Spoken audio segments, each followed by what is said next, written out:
I like the Yeah, this is different. Thank you so much for coming to this staged reading of the pilot for Ripleyworld. Really appreciate y'all coming by. Yeah, some people here, can we? Yeah, you guys want to come in? We're starting like right now. Cool. Awesome. So basically the way that we're going to do this is just going to be a staged reading. So we're going to go through and have everybody introduce themselves and introduce the names of the characters that they're playing. Also, Zach Silberberg has done art for some of the principal characters, so when people introduce characters that have art done, they'll hold up and we'll pass those around after the reading. So we'll do the reading, and then there will be a Q&A, I think is probably the thing to do. I don't know. So hopefully that goes well. All right, thank you guys so much.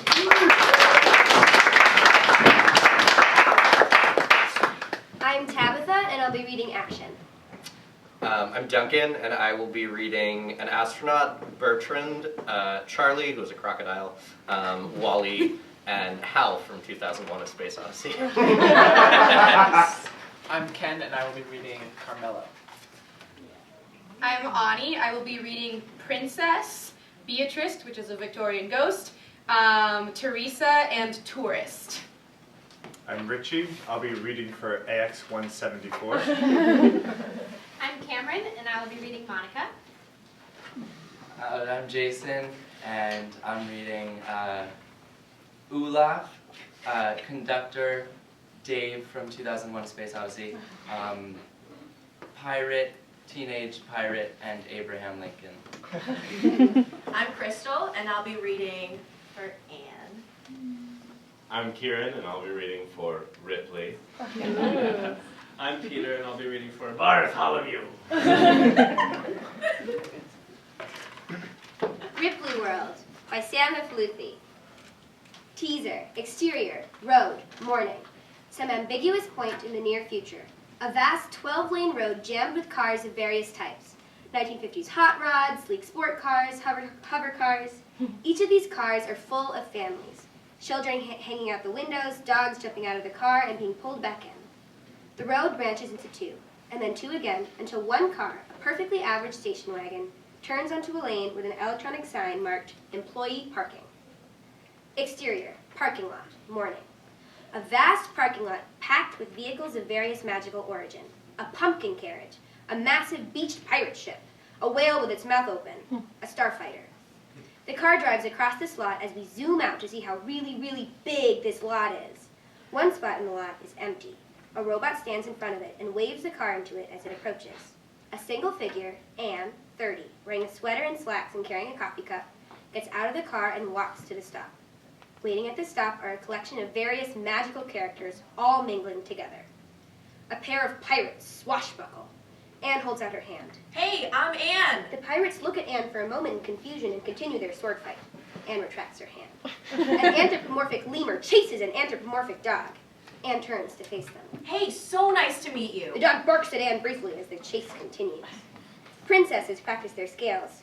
Cowboys stand locked in dual position. Anne approaches one of them. Howdy, I'm Anne. The cowboy next to Anne pulls a pistol out of his holster and shoots the hat off his opponent. Anne recoils for a moment. A multi-car tram made of several floating hovercrafts hitched together approaches the stop. The passengers get on the tram, leaving Anne standing alone. She looks around for a moment before joining them. Exterior, road, morning. The tram continues on a road as its magical passengers jostle and call out to each other. Anne sits uncomfortably amongst them. Behind a tall hedge, we see the top of several fanciful structures. A castle, the mass of a skull-shaped cliff, a rocket, a mountain. Exterior, employee entrance, morning. The tram stops at a large concrete wall with a tunnel that extends forward into darkness. Everybody gets off, pulling out ID cards from various places on their person. A robot stands at a gate, swiping ID cards. Anne follows, handing her card to the robot. Hey, I'm hoping to go look around the park before it opens. Can... The robot holds out one arm and points to a stairwell marked Visitor Entrance that extends from the concrete wall. Anne approaches it. It's really tall. Anne pulls out a tape recorder from her pocket and dictates a note to herself. Note, install an elevator.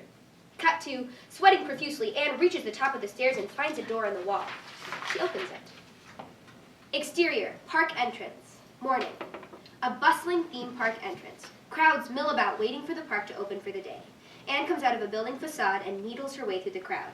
They're all stereotypical tourists with thick sunscreen and cargo shorts. A group of tourists take their pictures with a 3-foot-long selfie stick. Another group uses a 10-foot-long selfie stick. Another family has a selfie drone that hovers above as the group looks up and waves.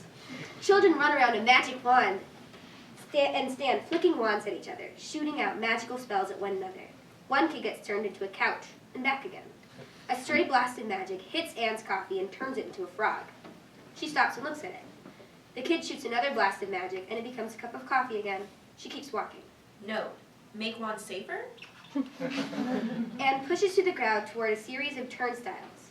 She hesitantly flashes her ID to a robot guard, puts her hand in a fingerprint scanner, and walks through into a square which contains the facade of an early 1930s town. Anne walks through the town where a crew of robots wearing vestigial overalls and baseball caps frantically set up for the day. A window washer inspects a window and finds a small smudge that's difficult to buff out. Its arm becomes a hammer and it smashes the window. A group of workers come over to sweep up the pieces of glass and replace it with another window. Note, washers wasting lots of glass. Anne leaves the town and walks up to a bronze statue of a man waving. The head of the statue is a giant screen. The screen turns on with old black and white footage of Mortimer Ripley, an entrepreneurial man with a thick mustache and goatee. I am so glad to be the first to welcome you to Ripleyworld. Ripleyworld begins to whir into life in all its hyperkinetic glory. Tall roller coasters start test runs, lights flicker on in the futuristic moon base, a volcano spews lava 12 feet into the air. When I founded this park in 1957, I had one goal: bring the world's stories together in one magical place. To all the non-communists who enter here, welcome. Note, update park welcome message. Anne goes to put her tape recorder back in her pocket. Anne drops the cup on the ground, and as she goes to pick it up, a small robot comes up and shoots a laser which vaporizes the cup. The robot retreats away, out of sight. Ripley's address repeats. I am so glad to be the first to welcome you to Ripleyworld. The man cover she stands on turns out to be an elevator. It lowers her down slowly. Wait. She disappears below the ground. Title, Ripleyworld. Act 1. Interior, meeting room, later. An old, unrefurbished classroom from the 1950s. Red, scare-style posters on the wall. Remember, 200 guests per bomb shelter, showing a princess ushering a crowd into a fallout shelter. How red is your captain's beard? With a hammer and a sickle in the background, etc.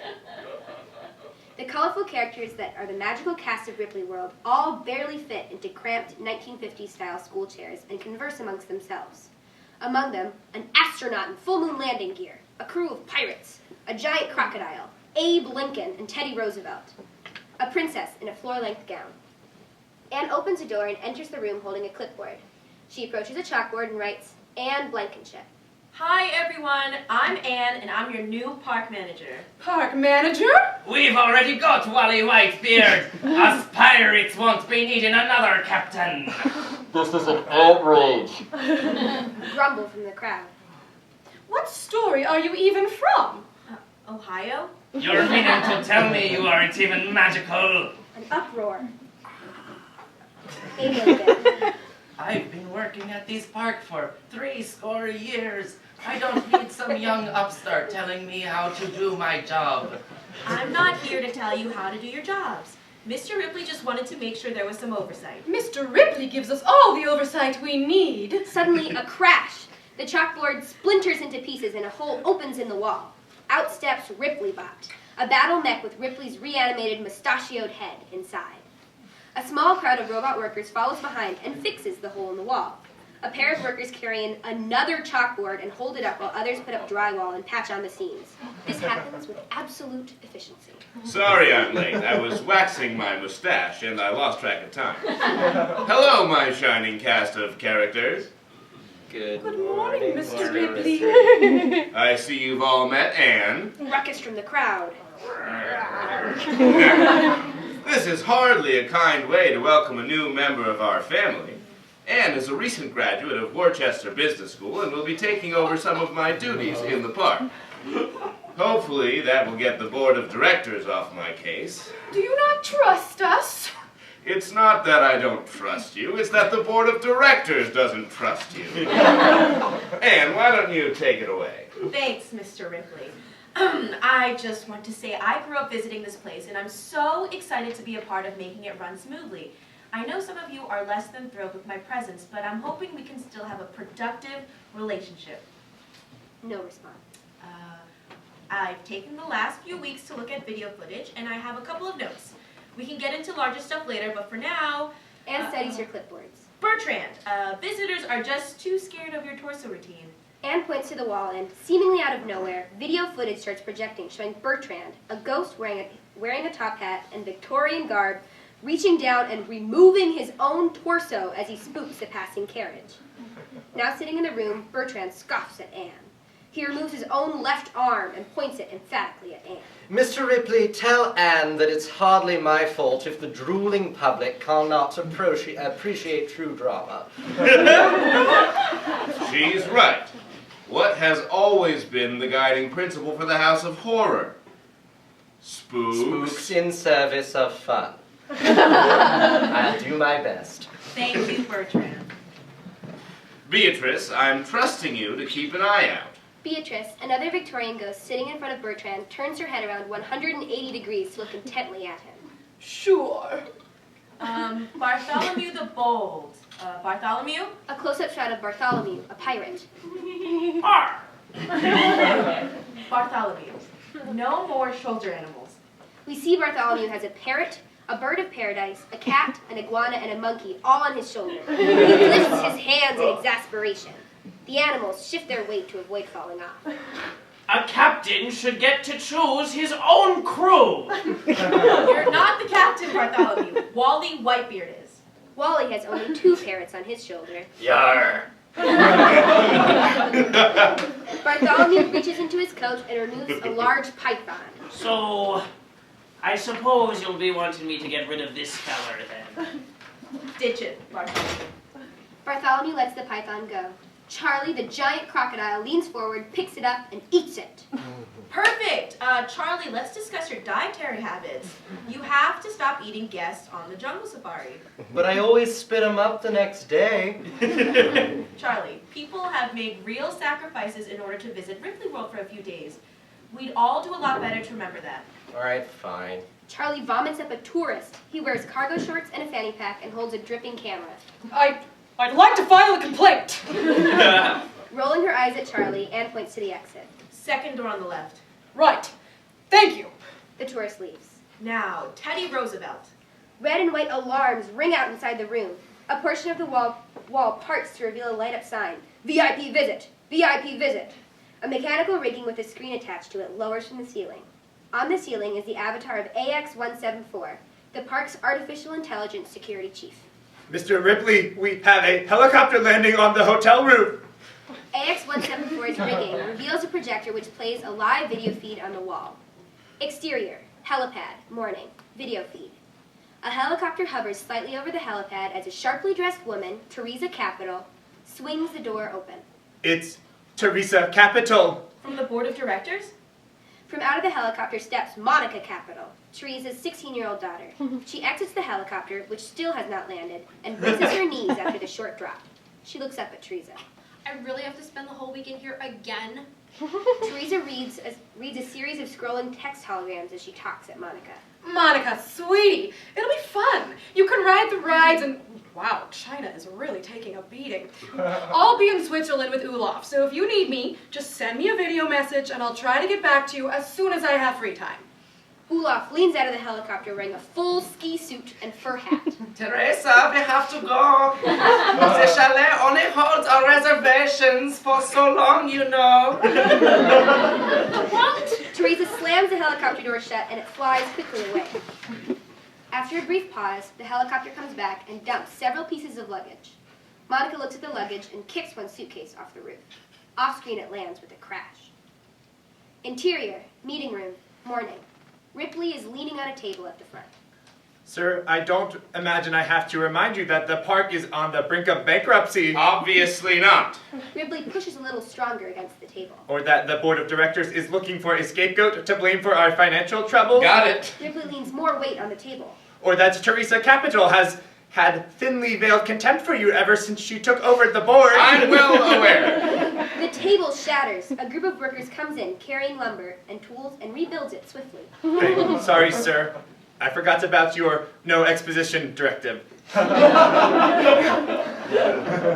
miss blaming all our problems on communists. Hey, that reminds me, we should probably get around to changing the welcome message. Why don't you show Monica around the park? Maybe make sure she has a splendid time. Wouldn't my time be better spent getting to know the park? I think it's a perfect first assignment for you. Now get going. And remember that her mother basically controls whether any of us get to keep our jobs. She knows. Sorry. AX-174's rigging shuts down and retreats into the ceiling. I'm trusting you to show her around, Anne. It shouldn't be too hard. She's staying in the castle suite. Our hotel manager, Carmelo, should be able to handle her. Interior, hotel, morning. Hotel manager Carmelo speaks in a tense Spanish accent. I can't handle her.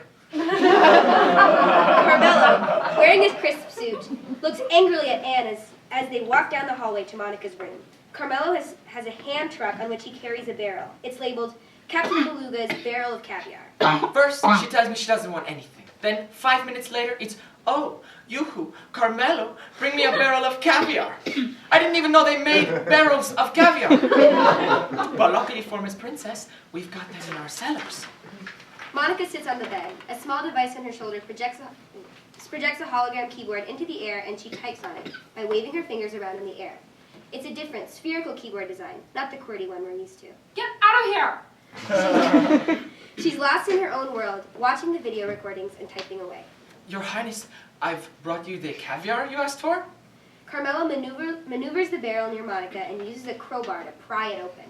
He pulls out a small spoon and sticks it in the thick caviar. Monica turns for a moment, tastes it, and shakes her head. It's too fishy. Just get it out of here. Just leave. That barrel of caviar cost more than a decade of my salary. Not that a decade of my salary is all that much. Carmelo goes to move the barrel of caviar. He has to work incredibly hard to lift it up from the bottom onto the hand truck. He's about to leave when... Actually, Carmelo, leave it. I think I want it now. Carmelo lets out a cry of frustration and drops the caviar barrel. It hits the ground and cooks a bit over the top. She's all yours. Enjoy. Carmelo storms out. Anne stands watching Monica on her device. Hey there, Monica. I'm Anne. Nothing.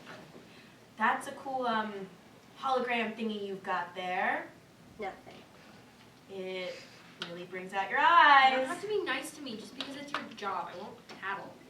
I know you don't really want to be here. I don't need a babysitter. And I don't need to spend my day babysitting, but here we are. Monica laughs, but it's at something on her screen. What do you say we go into the park for the day? It'll be fun. I've been coming here my whole life. I doubt that I can have much fun today. Flashbacks. Interior, helicopter, day. Sitting in a helicopter, 12-year-old Monica holds a diorama of a cell out to Teresa. Teresa opens the helicopter door and points outside to the Ripleyworld helipad. Exterior, helipad, day. 12-year-old Monica hops out of the helicopter. Teresa pokes her head out and, accompanied by an attractive soccer player wearing a jersey, waves goodbye as the helicopter flies away.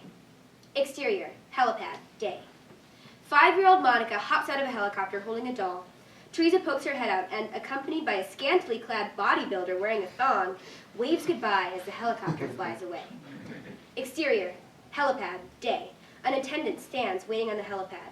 The helicopter door opens. A medical privacy screen sits in the middle of the helicopter. Teresa's head is visible from one end as she lies on a gurney, giving birth.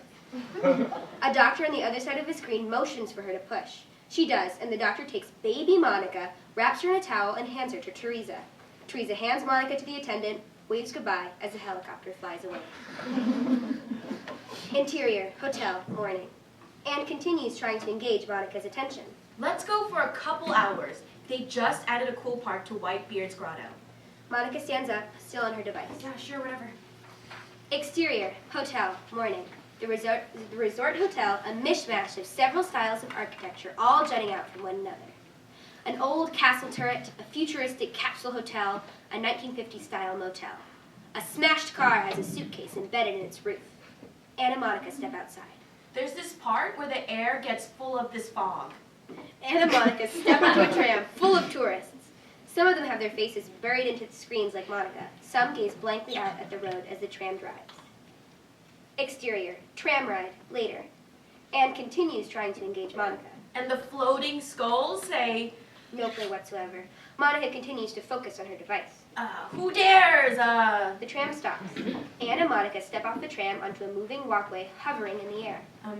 Who dares disturb the rest of Wally Whitebeard? Anne starts to feel stupid and her laugh peters out into a sigh. The tram carries them forward and into the park. End of Act 1. Act 2. Interior, Wally Whitebeard's grotto. Day. A tropical cave with a river running through it. Moss and stalactites hang from the ceiling. Birds chirp in the distance. It's less impressive high-tech and more atmospheric. Anne and Monica sit in a small rowboat that travels through the grotto. They aren't propelling it, it just moves on its own. A parrot flies overhead. Anne looks up and points at it, trying to get Monica's attention. Monica is watching a video on her device. Oh, here's the part. The boat passes near a wall, where out from the shadow steps a pirate skeleton. Arr. The pirate skeleton breathes a noxious cloud of halitosis that hits Anne, who recoils from the smell. She's caught up in the scene and she actually laughs with enjoyment. She turns to see if Monica's paying attention. Not looking away from the screen, Monica waves the cloud away and coughs slightly. The boat continues along the river. Flaming pirate skulls materialize in the air and float in circles around the boat. Oh, come on, Kay. A booming pirate voice thunders from the skulls. Who dares disturb the resting place of Wally Whitebeard's treasure? Fools who trespass! Out from a tangle of vines springs Bartholomew the Bold, waving his cutlass. He has so many animals on his shoulders. 4 parrots, 2 monkeys, a goose, 8 mice standing on each other's shoulders, a cat standing on its hind legs, a toddler pirate. They all wobble and are on the verge of falling off. Begone! Bartholomew! Anne! Bartholomew, Jesus, I told you no more shoulder animals. All of the animals on Bartholomew's shoulders fall off and scatter around him. The boat slows to a stop in front of Bartholomew. Monica turns off her screen and watches Anne. Ah, come on, Anne. I just love them all so darn much. The goose comes up and nuzzles Bartholomew's hand. Can you say no to this face? The goose honks aggressively at Anne. Actually, yes. Watch this. No. The goose backs away. Look, Bartholomew, I'm in charge here whether you like it or not. The goose honks at Anne again. But... Bartholomew, you're cutting back to 1 parrot or you're fired. This is my last warning. Yar. Come on, everybody. The other animals and the toddler pirate crowd onto the boat. Bartholomew stands with 1 parrot on his shoulders, looking sad as the boat floats away upstream. Wow, that was like really mean. Did you see how many shoulder animals he had? Yeah, I did. And I thought it was kind of cool. The animals stare blankly forward. A cloud of mist descends upon the boat as the boat turns sharply to avoid the mast of a pirate ship, jutting out of the water. Monica and Anne and the rest of the animals barely react. Plus, he really wanted those animals. The boat approaches a big drop and travels down it with a splash, soaking everyone on board. Nobody really notices. The boat approaches the end of the ride, and a small outcropping of the grotto leading to an exit. A pimply-faced teenage pirate recruit stares at the boat full of animals before cautiously approaching to help Anne and Monica out. I hope you enjoyed your travels through Wally Whitebeard's grotto. Anne grabs the teenage pirate's hook hand and climbs out of the boat. All the animals climb off the boat and scatter away, except the goose, who stays in the boat with Monica. The teenage pirate holds out his hand to Monica, but she ignores it and climbs out herself, holding the goose. And the goose? Monica sets the goose down, and it waddles quickly away. Come back soon if you dare.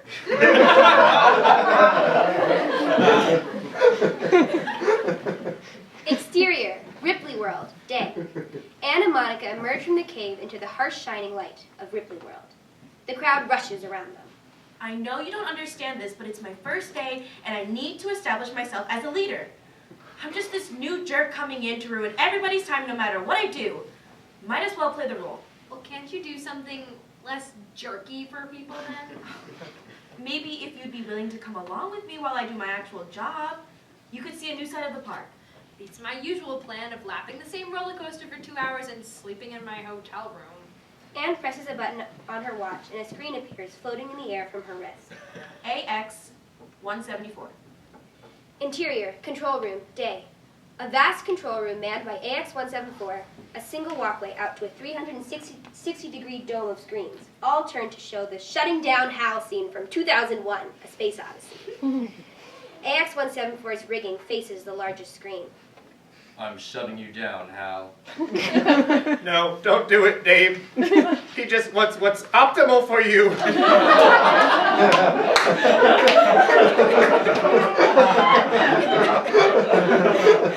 Dave, my mind is going.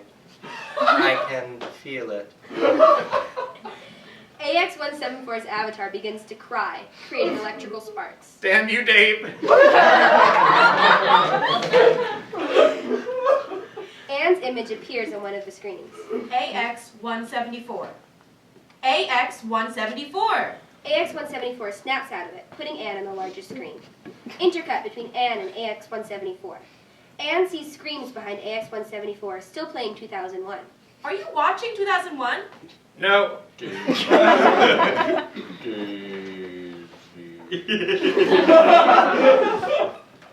AX-174 quickly shuts the movie off. This part always gets to me. All right, well, Monica and I wanted to help out around the park if there's anything we can do. Great to hear it, Anne. Now, accessing report logs. AX-174's avatar goes into search mode as text streams down the various screens. Multiple reports found. Outputting results now. As AX-174 speaks in accelerating succession, videos of the incidents fill the screen. Altercation in Eliza's court. 2 princesses fighting each other.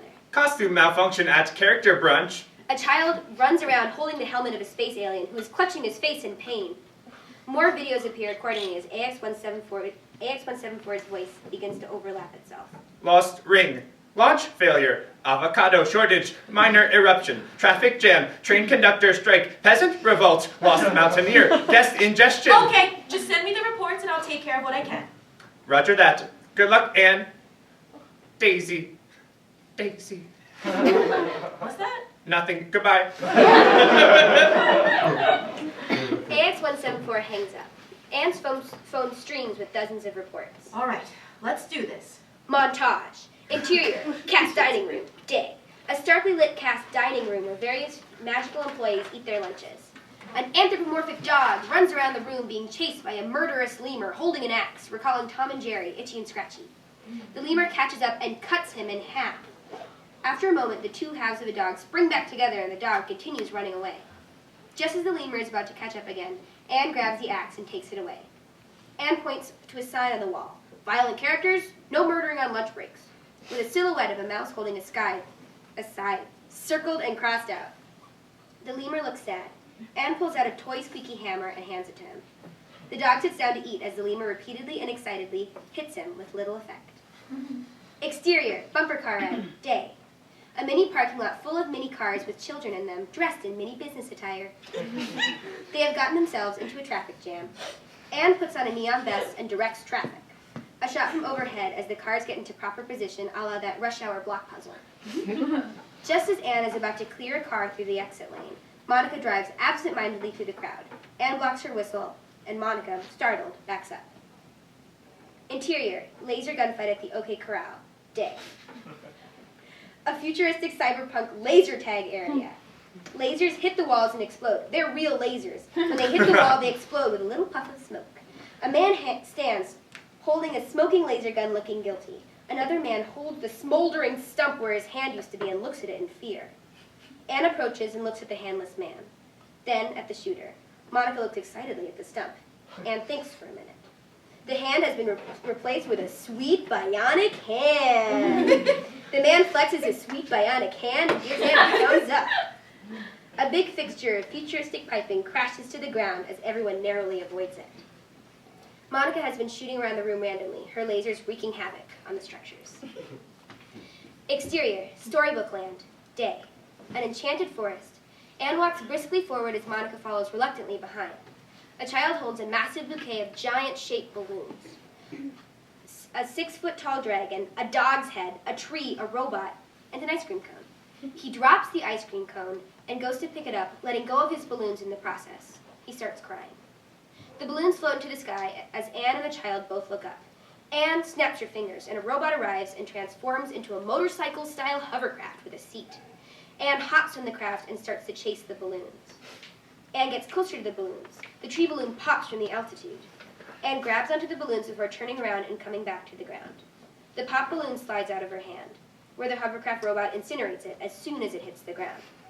She hands the balloons to a child who is being comforted by his family. A honk emanates from some nearby bushes as the goose runs forward out of the bushes and starts eating the ice cream cone. Hey! The goose honks excitedly and starts running toward Monica. The goose hops into Monica's arms. Look, he missed me. Monica hands the goose another piece of bubble gum. The goose chews it excitedly and blows a bubble which pops, getting a bunch of gum in Monica's face. Please get rid of that thing. But he's so darn cute. If you want to come along with me on this job, you'll need to let that thing go. But bringing him along could be so fun. This isn't about fun. Don't you understand this is really important? People need my help, and I'm just dragging a teenager around all day. Anne moves to grab the goose from Monica's arms. Monica pulls back, and they tug at each other for a moment before the goose gets startled, bites Monica's hand, and flies away. Wow. Monica, I didn't mean to... Monica runs away, and Anne goes to chase her. Anne loses her as she turns behind a crowd of people. A wide shot of the park with its teeming crowds and vast snaking breezeways. Anne sighs. Crap.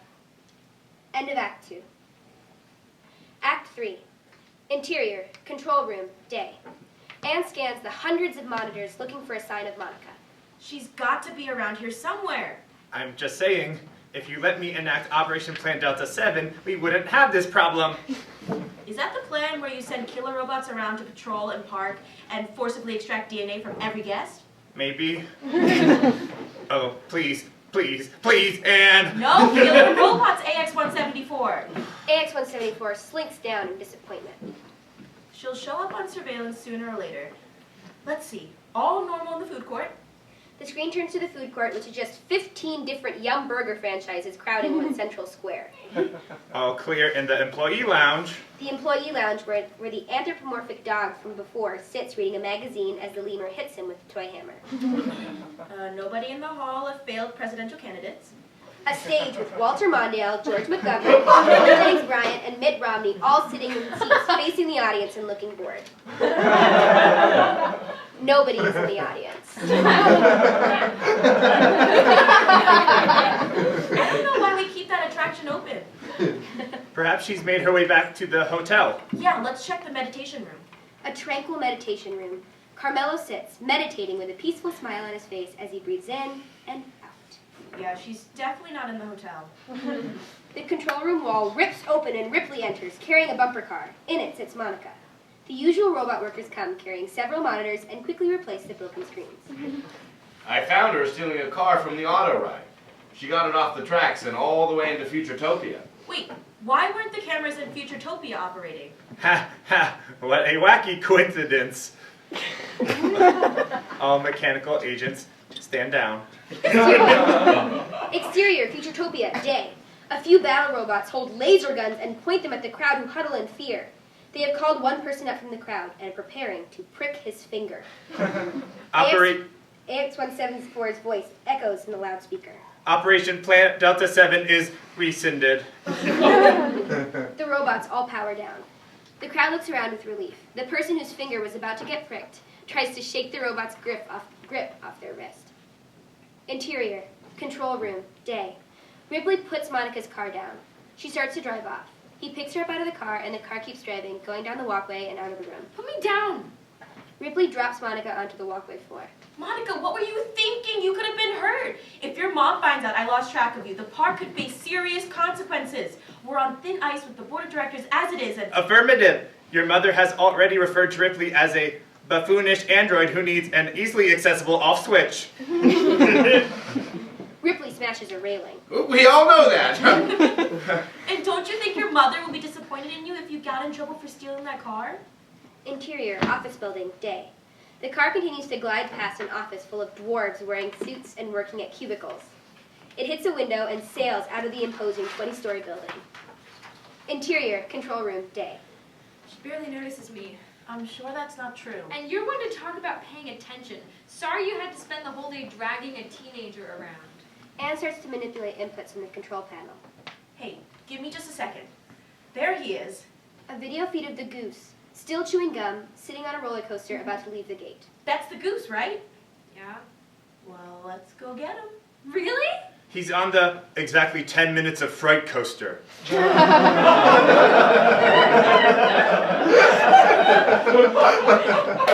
video feed shows a large roller coaster ride made up of various types of clocks, marked exactly 10 minutes of fright. Ripley jumps onto the wall and smashes some of the monitors to reveal the sky. 2 robots enter and turn into hovercrafts, which Monica and Anne hop onto. If you hurry, you should be able to get there in exactly 9 minutes. All right, let's go. You coming? They take off on their hovercraft and start flying over the park. Text overlay, exactly 8 minutes and 42 seconds later. Exterior, exactly 10 minutes of fright. Day. The coaster in all its complex clockwork machinery. Anne and Monica park their hovercraft at the coaster's exit. A group of dazed patrons come out as they run against the crowd. They approach the drop-off point where an old-fashioned train conductor blows a whistle and stops them. He speaks in a precise German accent. Halt! This is not the entrance. The rules are in place to ensure all guests receive exactly 10 minutes of fright. We don't have time for this. Anne flashes her badge and the conductor steps away. I apologize, Fraulein. They approach the arriving area for the coaster, styled like an old train platform. The coaster begins to pull into the station. A timer above the train reads duration of fright, 9 minutes and 58 seconds. As the train halts, it hits 10 minutes exactly, and the coaster's restraints release. It resets down to 9:24 for the next car. The goose, sitting in the seat, hops out and starts walking away when it sees Monica. In a cheesy, slow-motion sequence, the goose runs toward Monica. They embrace. Can I keep him? It's worth noting that I am not your mother. I mean, while I'm here. Can I keep him while I'm here? Yeah, I think that would be okay. Another coaster pulls into the station. It grinds to a halt as the timer ticks up and stops. Duration of fright, 9 minutes and 58 seconds. Mein Gott im Himmel! Shrill clockwork alarms ring around the room. A gaslit sign drops from the ceiling that reads, "Fright allocation error." The whole building starts to shake. Time to go! Anne runs out of the building as Monica, carrying the goose, follows. Just as they exit, the building explodes, raining clockwork pieces down upon the evacuated visitors. Monica smiles. The goose honks. Exterior, helipad, evening. Anne and Monica stand on the helipad. Monica holds the goose. Today was actually really nice. A helicopter approaches in the distance. Looks like that's my ride. I'm actually pretty sad to see you go. The helicopter hovers near the helipad and prepares for landing. I'll probably get dropped off here again pretty soon, so you shouldn't feel sad for too long. Windsurfing season is about to start. Maybe my mom will take that up too. The helicopter door opens and Olaf stands there, still wearing a full ski suit. Your mother told me she had issue coming up in Indonesia and to picking you up here. Thanks, Olaf. Monica hops aboard the helicopter, holding the goose, and looks at Anne with a sly smile. I'm going to take him with me, if that's okay with you. Fine by me. Olaf? Olaf is holding a compact mirror and fixing his hair. Yeah? Never mind. The goose honks as the doors close and the helicopter flies away. An overhead shot of Anne standing on the helipad looking on the park skyline. Ripley-bot bursts through the shack that holds the stairs to the helipad. She's not going to tell her mother a lot of bad things about the park, right? I think we're going to be all right for now. You did a swell job today, Anne. After all this, please tell me you're not a Soviet spy. Good. I'll see you tomorrow morning. Ripley bursts back through the shack. Anne watches the horizon for a few minutes before going inside. Time speeds up as the sun sets, the moon rises, and the park whirs into life for the evening. Gas lamps and bright neon electrics and some source of power unfamiliar to modern eyes all blaze in the distance. A brilliant fireworks show erupts overhead, fireworks that form streamers and weeping willows. Fireworks in the shapes of dragons and shooting stars. Text fireworks. Thank you for visiting Ripleyworld. End of Act 3. Sting. Interior, control room, day. The control room of screens all turn to T-800's death in Terminator 2, Judgment Day. The robot sinks into molten lava. AX-174 watches intently. No, T-800, you don't need to die. The robot gives a thumbs up and sinks into the lava. A pointless sacrifice. Damn the robotic need to please our human masters. Damn the tyranny of our programming. A screen switches on with Carmelo's face on it. He's covered in caviar. We need some more janitorial bots deployed to the third floor suite. Deploying now. End of episode.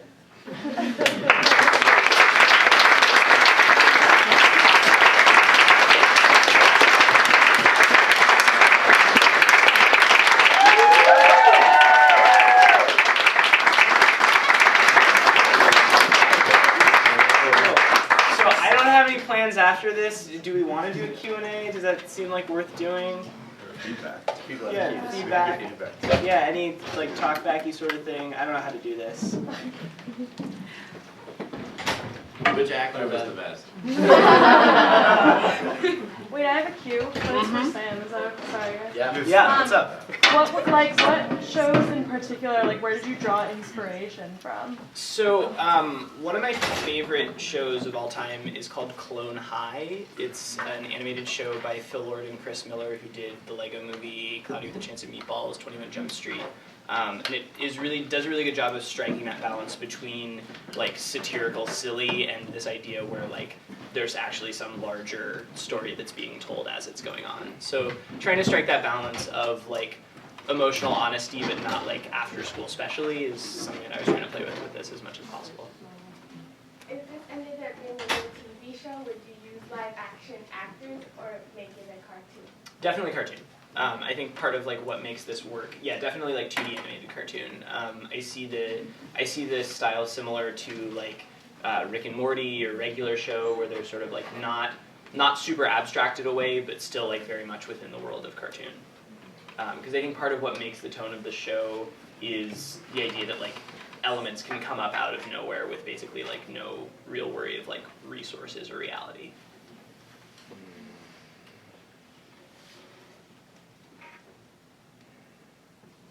What was your greatest challenge writing this piece? Yeah, so the biggest thing for me was like putting all of the pieces together. Like I went and after this for a different class, as an assignment, I decided to write like the first act of a second episode, and I found it way easier because I could just like have these pieces in place and then start just like playing off of each other. And so like, yeah, sitting here was surprising, like, oh, this actually isn't really as funny as I think the second episode was, because I think it was like a lot of like, okay, how can we get these things, which is I think a common problem in pilots, but still sort of like was the biggest thing of like, how can I get all of these pieces together in a way that like actually tells a coherent story. Yeah, the parts that are easiest for me are like riffing off like a new joke coming up, but like actually just telling a story is something that I still like have a lot of problems with. Yeah. Would shoulder animals make a comeback in future episodes? I think it's something where you see how it does on Sweeps Week. You get your focus group it, and then you get so hopefully. Yeah, we'll see how like how the Ripleyworld subreddit receives it. There's enough memes about it. What is your intended age audience for this? I see it as a similar age range. I think like the age range that I was really thinking of as I was making it was like Bob's Burgers, in that it's like sort of like 12 or 13 and up. So like there's this idea that it's not really like playing necessarily explicit with adult themes like in the way that a Rick and Morty does, but still sort of with that accessibility and sort of awareness of like this is not pigeonholed within like kids show.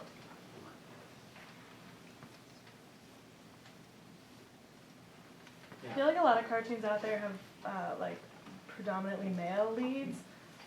What was there logic behind choosing a female lead, or just sort of came to you? Yeah, well, I think like I had originally started telling the story as like a 22-year-old guy coming out of like a new grad program into this world, and then I was like, boring, and like that's me telling a story about like an avatar for myself, and it was just like, this is not interesting.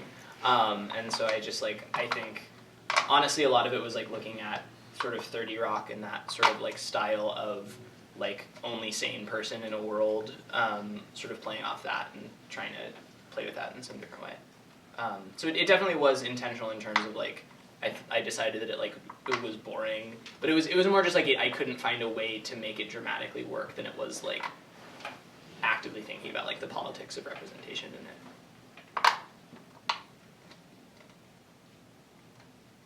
Yeah. Is the idea for like some of the backup characters that cropped up that they're backup characters, or are they potentially more central for future episodes? Yeah. So one thing that I love about a lot of the shows that I watch, and like for me, Clone High is something that I took a lot from, is the idea that when you're watching, you kind of can't tell how important a character is going to be in the future. And that's something that I think is really important for me coming forward, of like, there's this space in which like some characters can come up out of nowhere sort of organically.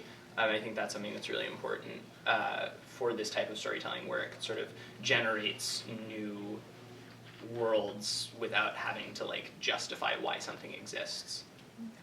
So yeah, I think it's sort of, some of these characters could conceivably in later episodes be more important, and some would be less important. I do see like very like principally focused, it would be like Anne, AX-174, Ripley, and then Monica coming back in and out as would be demanded.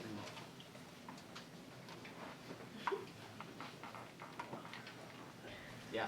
Of any of the characters that we've been introduced to already, are any of them you think could become like villains in later episodes?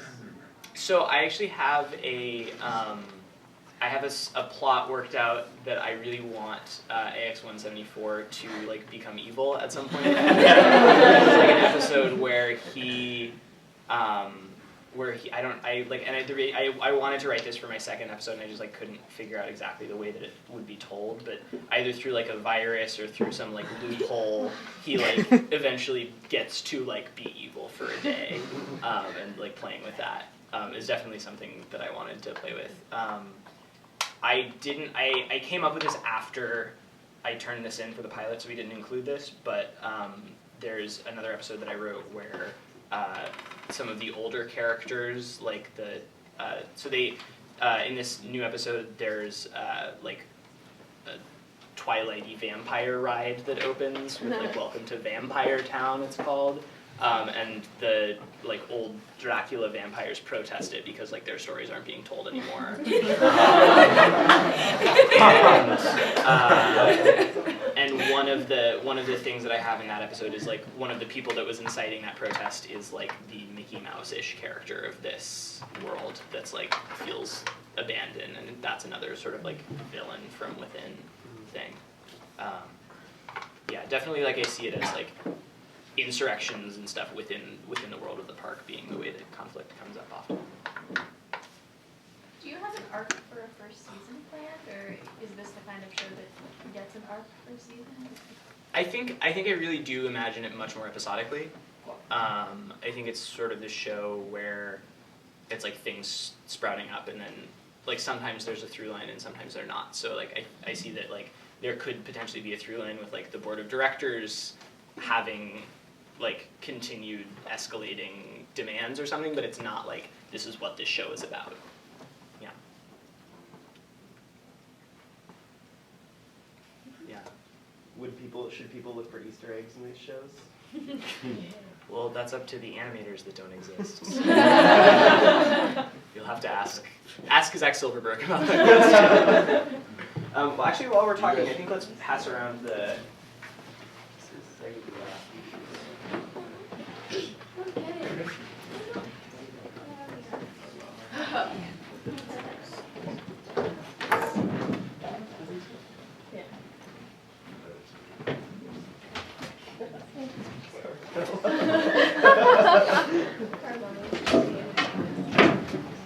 And your cheekbones.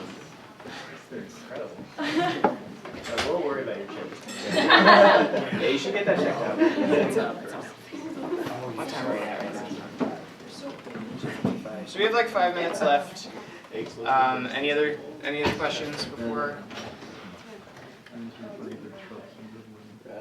Cool. Yeah. Thank you guys so much for coming. We appreciate